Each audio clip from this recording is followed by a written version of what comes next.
Alain, propos d'un Normand. Prévoir contre vouloir. On n'a pas le droit de trop prévoir ce qu'on n'oserait pas vouloir.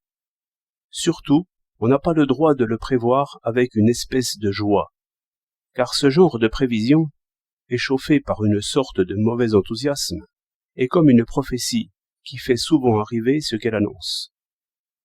On rirait d'un homme qui annoncerait une éclipse sans consulter le calendrier astronomique, car il a beau parler et même crier, et convaincre des milliers de gens, le soleil et la lune n'en iront pas moins selon leurs lois, et la lune cachera le soleil à tel moment et pour tels habitants de la Terre, sans que l'opinion y puisse changer quelque chose. Mais dès que l'homme, par ses travaux, change les faits, il n'en est plus ainsi. Le travail, sans la confiance, est moins vigoureux, et l'esprit est moins ingénieux. Les inventeurs sont des hommes qui espèrent avant de savoir. Ainsi furent les premiers hommes volants.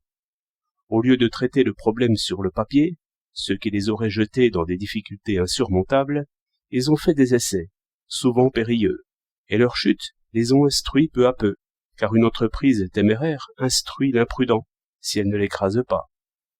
Au contraire, un homme du genre bureaucrate, qui veut tout prévoir avant d'essayer, n'essaie jamais. Dans toutes les inventions en germe, il y a un peu de folle espérance. Ce n'est pas assez d'espérer, si l'espérance est purement chimérique. Mais si l'entreprise est seulement difficile, il faut espérer d'abord. Si maintenant, les hommes sont les matériaux de l'entreprise, l'espérance est encore bien plus nécessaire, car la confiance se communique et suffit souvent pour faire réussir la chose.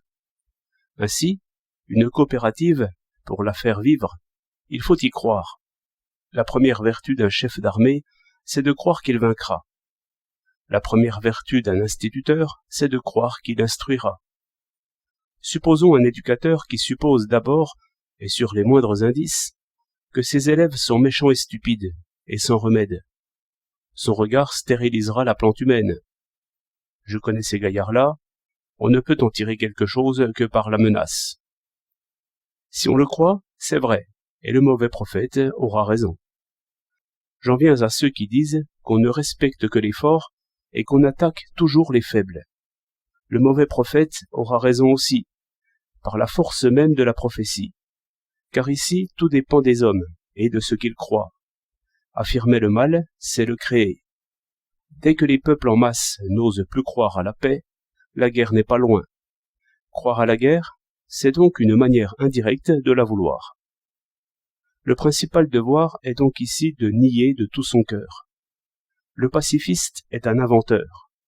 Il doit relire l'histoire des inventeurs, en se disant que l'inventeur avait à compter avec des forces aveugles qui se moquaient de ses plans et de ses calculs, au lieu que le pacifiste, par sa seule foi, change déjà le problème. Quelles absurdités ont fait croire les inventeurs de religion, simplement parce qu'ils croyaient eux-mêmes. Et nous hésiterions à annoncer infatigablement un avenir évidemment bon et juste, et qui, de toute évidence, sera réellement si les hommes y croient. Il y a un sens profond dans ce mot qui a retenti par toute la terre. Lève-toi et marche. 9 juillet 1913.